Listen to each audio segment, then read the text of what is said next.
नमस्कार. श्री स्वामी समर्थ. 22 सप्टेंबर 2025 पासून नवरात्री सुरू होत आहे. म्हणजे 22 तारखेला घटस्थापना होणार आहे. ज्यांच्याकडे घटस्थापना होणार आहे त्यांच्यासाठी घटस्थापना करण्याचा शुभ मुहूर्त आज आपण ह्या व्हिडिओमध्ये बघणार आहोत. मुहूर्तामध्ये जर तुम्हाला घटस्थापना करणे शक्य झालं नाही तर दुसरा अभिजित मुहूर्त आहे, त्या वेळेमध्ये तुम्ही करू शकतात. तुमच्याकडे घटस्थापना केली जात नसेल तर या दोन मुहूर्तांपैकी कोणत्याही मुहूर्तांमध्ये तुम्ही तुमच्या देवघरासमोर किंवा एखाद्या चौरंगावर किंवा पाटावर देवीचा, तुमच्या कुलस्वामिनीचा फोटो ठेवून तिथे तुम्ही अखंड दिवासुद्धा प्रज्वलित करू शकता. तसेच देवघरातील जे देव आहेत त्यांची पूजा घटस्थापनेच्या दिवशी कशी करायची, त्याचबरोबर पानावरती म्हणजे विड्याची पाने जी आपण ठेवत असतो त्या पानांवर देव कशा पद्धतीने स्थापन करायचे, जर घट नसेल तर ते देव आहेत पानावरती ठेवायचे का, या सगळ्यांची प्रश्नांची उत्तरं आज आपण ह्या व्हिडिओमध्ये बघणार आहोत. तर व्हिडिओ शेवटपर्यंत नक्की बघा. सुरुवातीला आपण घटस्थापनेचा शुभ मुहूर्त बघूया. सोमवार 22 सप्टेंबर 2025 सकाळी 6:09 ते सकाळी 6:06 या काळात तुम्ही घटस्थापना करू शकतात किंवा अखंड दिवा लावू शकतात. जर तुम्हाला हे शक्य नसेल तर तुम्ही अभिजित मुहूर्त सकाळी 11:49 ते दुपारी 12:38 आहे, तर यावेळेसुद्धा तुम्ही लावू शकतात किंवा घटस्थापना करू शकतात. यावर्षी 2025 मध्ये 22 सप्टेंबरला सोमवारी घटस्थापना आहे. घराघरामध्ये या दिवशी घटस्थापना केली जाते. तर आपल्या घटस्थापनेच्या दिवशी आपल्याला देवघरातील देवांची आधी पूजा करून घ्यायची आहे. जी आपली रोजची पूजा असते ती आधी करायची आहे. नंतर घटस्थापना आहे ती आपल्याला करायची असते. तर बघा, घटस्थापनेच्या दिवशी काय करायचं. सर्वात आधी नवरात्रीत घटस्थापना करण्यासाठी मातीचं लहान मडकं, विविध प्रकारची धान्य, लहान टोपली, माती, कापूर, रांगोळी, वेलची, लवंग, सुपारी, अक्षतांसाठी तांदूळ, आंब्याची डाळी किंवा यालाच आंब्याची पाने म्हणतो, पैशांची नाणी, लाल होळणी किंवा चुनरी, पान, सुपारी, शेंदूर, नारळ, फळे, फुले, शृंगारपेटी, फुलांचे हार इत्यादी साहित्य लागते. तर सर्वात आधी आपल्याला देवपूजा करायची आहे. तर देवांना आपल्याला पानाने, दुधाने अभिषेक घालायचा आहे किंवा पंचामृताने किंवा दह्या दुधाने आवर्जून अभिषेक घालावा. जेवढ्या देवाच्या मूर्त्या आहेत त्यांना तुम्ही दुधाने किंवा पाण्याने अभिषेक घालून घ्यायचा आहे किंवा पंचामृताने अभिषेक घालून घ्यायचा. आणि बघा, अभिषेक घालताना काय करायचं, एका हातामध्ये मूर्ती धरायची आणि दुसऱ्या हाताने पाणी किंवा दुधाचा अभिषेक घालून घ्यायचा. किंवा तुम्ही एका तामणामध्ये, एका प्लेटमध्ये ती मूर्ती ठेवून त्यावरती दुधाचा, पाण्याचा अभिषेक घालून सर्व मूर्त्यांचा अभिषेक घालून घ्यायचा आहे. अभिषेक घालताना प्रत्येक मूर्तीसाठी वेगवेगळे पाणी वापरायचं आहे. तसेच तुम्ही घटस्थापनेच्या दिवशी जे कुठलं तुम्ही देवाऱ्यात कापड अंथरताय देवासाठी, लाल, हिरवं, पिवळं, ते अंथरा. नवीन घ्यायची इच्छा असेल तर तुम्ही नवीन घेऊ शकतात आणि ते कापड अंथरू शकतात. आणि आपल्याला देव ठेवण्यासाठी नागवेलीची पानं म्हणजे विड्याची पानं लागणार आहेत. घटस्थापनेच्या दिवशी देवघरातील देव जे आहेत ते विड्याच्या पानावर ठेवले जातात. तसेच काही घरांमध्ये, काही ठिकाणी सर्वच देव विड्यांच्या पानांवर ठेवले जात नाही. फक्त जी घरातील कुलस्वामिनी आहे, जी त्यांची देवी आहे, तिलाच विड्यांच्या पानांवर ठेवले जातं. आता तुमच्याकडे जी परंपरा आहे, पूर्वीपासून जी प्रथा आहे त्याप्रमाणे तुम्ही ठेवू शकतात. म्हणजे तुमच्या घरात जर सर्वच देव विड्यांच्या पानांवर ठेवत असतील तर तसं तुम्ही करू शकतात, किंवा फक्त देवी तुमची कुलस्वामिनी ठेवत असाल तर तसं सुद्धा तुम्ही करू शकता. देवघरामध्ये जे वस्त्र आहे ते स्वच्छ करून घ्यायचं. यावरती पानांची जोडी ठेवायची. आता आधी पानांवरती अक्षता वाहून घ्यायच्यात. यावरती आपण गणपती बाप्पांची स्थापना करणार आहोत, त्यामुळे हळद कुंकू वाहून घ्यायचं. गणपती बाप्पांना कुंकू लावून घ्यायचं आणि अष्टगंध लावून घ्यायचा आणि घंटी वाजवायची आहे आणि गणपती बाप्पांचं स्मरण करायचं. ओम गण गणपते नमः, ओम गण गणपते नमः. आणि गणपती बाप्पांना म्हणायचं, गणराया तुमचे आमच्या घरामध्ये स्वागत आहे. तर तुम्ही या ठिकाणी गणपती बाप्पांना विड्यांच्या पानावर बसवून घ्यायचं. जर तुम्ही विड्यांच्या पानावर ठेवत नसेल तर तुम्ही नुसतं अशा आपल्या देवघरात वस्त्रावर ठेवायचं. नंतर त्यावरती अक्षता वाहून घ्यायच्या, हळदी कुंकू वाहून घ्यायचे. आता इथे आपल्या देवीची स्थापना करायची आहे. तर लक्ष्मीची मूर्ती असेल आणि त्यामुळे आपल्याला हळदी कुंकू देवीला अर्पण करायचं आहे. हळद कुंकू लावून घ्यायचं आहे. पुन्हा घंटी वाजवायची आहे. देवीचं स्मरण करून, मातेचं स्मरण करून तुम्हाला म्हणायचं आहे, देवीला, देवी तुझे माझ्या घरामध्ये स्वागत आहे, इथे तुम्ही असं नसतं व्हा. त्यानंतर बघा, अन्नपूर्णा मातेची मूर्ती जी आहे तर ती तांदळामध्ये ठेवायची आहे. फक्त मूर्ती घेतलेली आहे आणि विड्यांच्या पानांवर ठेवलेली आहे असं नाही करायचं. वाटी एक किंवा डिश घ्या, त्यावरती ही मूर्ती जी आहे ती ठेवायची आहे आणि अशा पद्धतीनेच आपल्याला अन्नपूर्णा मातेची मूर्ती जी आहे ती तिथे ठेवायची आहे. घंटी वाजवायची आहे, अन्नपूर्णा मातेचा जप करायचा आहे आणि अन्नपूर्णा मातेला विराजमान होण्यासाठी सांगायचं आहे. आता बघा, बाळकृष्णाची मूर्ती जी आहे ती आपल्याला विड्याच्या पानांवरती अक्षदा वाहून अष्टगंध व्हायची आहे. बाळकृष्णाला अष्टगंध लावायचा आहे आणि अशा पद्धतीने घंटी वाजवून श्रीकृष्णाला आपल्याला म्हणायचे आहे की आमच्या घरामध्ये तुमचे स्वागत आहे, तर तुम्ही इथे विराजमान व्हा. आणि अशा ओम नमो भगवते वासुदेवाय नमः या मंत्राचा जप करायचा आहे आणि अशा पद्धतीने आपल्याला ही स्थापना देवांची करून घ्यायची आहे. तसेच बाकीचे जे देव आहे त्यांची सुद्धा स्थापना करून घ्यायची आहे. आता फोटो असतील तर ते विड्यांच्या पानांवर ठेवायचे का, तर फोटो पण तुम्ही विड्यांच्या पानांवरती ठेवू शकता. तर फोटो ठेवायच्या, अक्षदा वाहून घ्यायच्या, हळद कुंकू वाहून घ्यायचा. आता तुमच्या कुलदेवाचा टाक असेल किंवा फोटो असेल, मूर्ती असेल तर अशा पद्धतीनेच विड्यांच्या पानांवरती अक्षदा व्हायच्या.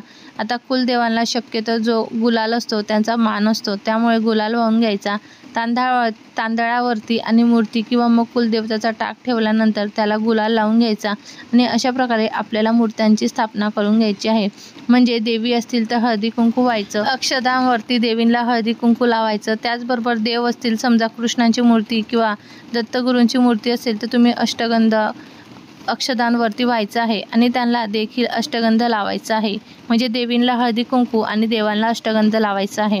आता बघा, जी शिवपिंड असते तिचं पूजन कसं करायचं, तर आपल्याला दुधाने पाण्याने अभिषेक करून घ्यायचा आहे. आता आपण बाकीचे देव जे विड्यांच्या पानांवरती ठेवलेले असतात, तर महादेवांना नागवेलीच्या पानांवरती ठेवायचे नाही, तर आपल्याला बेलपत्र आणायचं आहे. 3 पानांचं एक बेलपत्र आणायचं. जो पानाचा गुळगुळीत भाग आहे तो बेलपत्राचा वर आला पाहिजे अशा पद्धतीने ठेवायचा आहे. त्यावरती अक्षदा व्हायच्या, भस्म व्हायचं, हळदी कुंकू बाकी काही व्हायचं नाही आणि आपल्याला ही शिवपिंड त्या बेल पानांवरती ठेवायची आहे.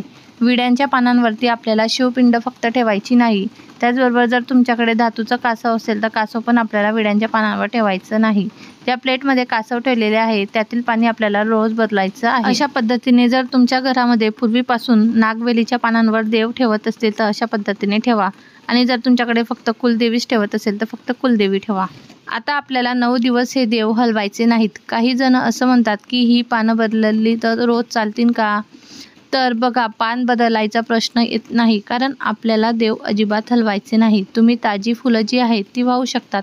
घटस्थापनेच्या दिवशी अशा पद्धतीने मूर्तीची स्थापना केल्यानंतर तुम्ही रोज देखील फुल वाहू शकतात. फक्त मूर्ती आपल्याला हलवायच्या नाही आहे, मग त्या तुम्ही पानावरती बसवलेल्या असो किंवा नसो. आणि बरेच जण असंही म्हणतात की देवपूजा करायची का, म्हणजे देवपूजा म्हणजे काय, तर देवांना स्नान मग घालायचं का, मग स्नान घालायचं म्हणजे देव हलवले जातात, त्यामुळे देवपूजा करायची नाही, देव हलवायचे नाही. फक्त तुम्ही आरती, मंत्र, जप सर्व काही म्हणू शकतात. फक्त आपल्याला देव मात्र हलवायचे नाही आहे. जे काही नैवेद्य आहे ते देखील तुम्ही अर्पण करू शकतात. बाकी सगळ्या सेवा करा, फक्त तुम्ही नवरात्रीमध्ये 9 दिवस देवांना हलवायचं नाही आहे किंवा त्यांचे स्नान घालायचं नाही आहे. आणि 9 दिवस झाल्यानंतर तुम्हाला ते नागवेलीची पानं काय करायची आहे, तर ती सगळी गोळा करून निर्माल्यामध्ये सोडायची आहेत, वाहत्या पाण्यामध्ये. आणि पुन्हा मग देवपूजा वगैरे तुम्हाला जशी करायची आहे नियमितपणे तशी करायची आहे. त्यानंतर कलशाची स्थापना करण्यासाठी मातीच्या ताटात पत्तरवाळी ठेवावी किंवा टोपली घ्यावी. नंतर त्या टोपलीमध्ये किंवा पत्तरवाळीमध्ये माती घालावी. त्यानंतर आपण जे कलश स्थापन करणार आहोत, म्हणजे जे मातीचं मडकं घेणार आहोत, ते आपल्याला यामध्ये ठेवायचं आहे. त्यामध्ये पाणी भरायचं आहे. पाण्यात सुपारी, अक्षदा, नाणे टाकल्यानंतर कलशाच्या काठावर 5 विड्यांची किंवा आंब्याची पाने ठेवायची आहे. त्यानंतर एक नारळ घेऊन त्याला कुंकवाची बोटं लावायची आहे आणि ते नारळ कलशात ठेवायचं आहे. त्यानंतर टोपलीमध्ये जी माती टाकलेली आहे, कलश ठेवल्यानंतर बाजूला जी जागा उरते त्यामध्ये आपल्याला सप्तधान्य टाकायचं आहे. सप्तधान्य टाकून झाल्यानंतर वरून अजून आपल्याला मातीचा पातळ थर द्यायचा आहे व त्यावर हाताने थोडंसं पाणी शिंपडायचं आहे. अशा प्रकारे अगदी साध्या सोप्या पद्धतीने घटस्थापना करायची आहे. नंतर घटस्थापनेच्या पहिल्या दिवशी माळ तयार करायची आहे. ती घटाला पहिल्या दिवशी बांधावी. हा घट देवीसमोर बसवावा. त्यानंतर देवीला हार, फुले अर्पण करून धूप, दीप, अगरबत्ती लावून घ्यायची आहे. तसेच घटस्थापना करताना अखंड दिवासुद्धा आपल्याला लावायचा आहे. सर्व पूजा झाल्यानंतर नैवेद्य दाखवून शेवटी देवीची आरती करावी. अशा प्रकारे 9 दिवस देवीची सेवा करावी. याच दिवशी तुम्हाला अखंड दिवासुद्धा लावायचा आहे. तर अखंड दिवा हा एखाद्या चौरंगावर किंवा पाटावर तुम्ही देवीचा फोटो ठेवून तिथे सुद्धा अखंड दिवा प्रज्वलित करू शकतात किंवा जर तुम्ही घट बसवलेले असतील तर घटाच्या शेजारी तुम्ही अखंड दिवा लावू शकता। शक्यतो सगळेच जण घट हे देवघरासमोर बसवतात, त्यामुळे त्या ठिकाणीच तुम्ही अखंड दिवा लावू शकतात। अखंड दिवा लावण्या अगोदर आपल्याला अखंड दिवाला आसन द्यायचं आहे। आसन कशाचं द्यायचं तर तांदूळाचं आसन द्यायचं आहे। थोडेसे तांदूळ ठेवायचे आहे, त्यात तांदूळाचं अष्टदल कमल काढू शकतात, नाही काढलं तरी चालेल। तांदूळ राशीवर थोडेसे हळदी कुंकू तुम्हाला अर्पण करायचे आहेत आणि त्याच्यावर आपल्याला दिवा जो आहे तो ठेवायचा आहे। चौरंगावर किंवा देवघराच्या समोर एक प्लेट घेऊ शकतात, तुम्ही प्लेटमध्ये तांदूळ ठेवू शकता, त्याच्यावर हळदी कुंकू अर्पण करू शकतात आणि त्यावर तुम्ही अखंड दिवा प्रज्वलित केला तरी सुद्धा चालू शकतो। अखंड दिवा लावण्यासाठी पारंपरिक पूर्वीपासून तुमच्याकडे कसा दिवा वापरला जातो तर त्या पद्धतीचा दिवा तुम्हाला घ्यायचा आहे। तसेच वात कोणती वापरली जाते ती वात घ्यायची आहे। तुमच्याकडे आधी जी परंपरा आहे पूर्वीपासून त्याच पद्धतीने तुम्हाला करायचं आहे, कारण बऱ्याच जणांकडे जो कलावा असतो त्याची वात वापरली जाते, बऱ्याच जणांकडे कापसाची वापरली जाते, तर आमच्याकडे कापसाचीच वात वापरली जाते, तर मी ती कापसाचीच वात वापरते। पूर्वीपासून ज्या चालत आलेल्या रूढी परंपरा आहेत त्यानुसारच तुम्हाला दिवासुद्धा घ्यायचा आहे आणि त्यानुसारच तुमच्याकडे कशा पद्धतीची वात वापरली जाते, कशा पद्धतीने घटस्थापना केली जाते त्याच पद्धतीने तुम्हाला सर्व पद्धत करायची आहे। आजकाल बऱ्याच वेळेला आपण काय करतो की आपण दुसऱ्यांचे व्हिडिओ वेगळे बघतो आणि ते आपल्याला छान वाटतात, मग तसंच आपण करायला जातो। तर तसं न करता आपल्याकडे जी आधीपासून परंपरा पूर्वीपासून प्रथा आहे त्याच पद्धतीने आपल्याला करायचं आहे। कारण कुलदेवी ही काही आतापासून नाही आहे, ती पिढ्यानपिढ्या कुलदेवीचा मान सन्मान, कुळाचार, कुळधर्म आपले जे पूर्वज आहेत ते करत आलेले आहेत आणि ते ज्या पद्धतीने करतात त्याच पद्धतीने आपण करणे आणि तेच पुढे तीच प्रथा चालू ठेवणे आपले कर्तव्य आहे।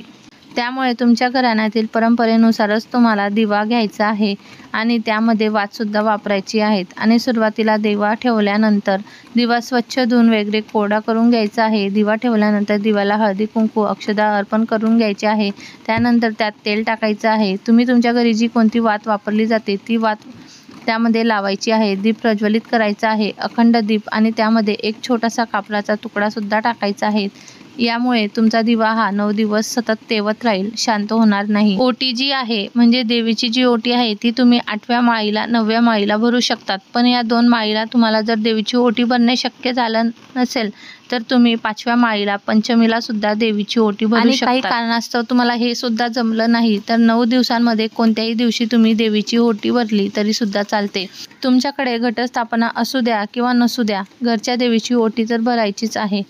पण तुमच्या घराच्या आजूबाजूला एखादं देवीचं मंदिर असेल तर त्या देवीच्या मंदिरामध्ये जाऊन सुद्धा देवीची ओटी अवश्य भरा। तसेच घरामधील देवीची सुद्धा ओटी भरायची आहे, कारण की या 9 दिवसांमध्ये तुमच्या घरामध्ये कुलदेवीचा सूक्ष्म स्वरूपामध्ये वास असतो आणि देवी तुमच्या घरी स्वतःहून आलेली असते आणि यामुळे तुम्हाला घरच्या सुद्धा देवीची ओटी भरायची आहे। तसेच तुम्हाला या पद्धतीने 9 दिवशी 9 माळा घटस्थापनेला अर्पण करायच्या आहेत। कन्यापूजन जे आहे ते अष्टमीला किंवा नवमीला केलं जातं। तुमच्याकडे ज्या दिवशी करण्याची पद्धत आहे त्या दिवशी तुम्ही करू शकतात। अष्टमी किंवा नवमी या दोन्ही तिथीला तुम्हाला कन्यापूजन काही कारणाने शक्य नसेल तर तुम्ही पंचमीला केलं तरी चालू शकतं, पण शक्यतो नवमी किंवा अष्टमीला करण्याचा प्रयत्न करा। तसेच अष्टमीला घटाला कडकण्यांची माळ देखील बांधली जाते। जर तुमच्याकडे घट बसत नसतील तर तुम्ही देवीच्या मंदिरात जाऊन कडकण्याची माळ बांधू शकतात। व्हिडिओ पाहिल्याबद्दल तुमचे खूप खूप धन्यवाद।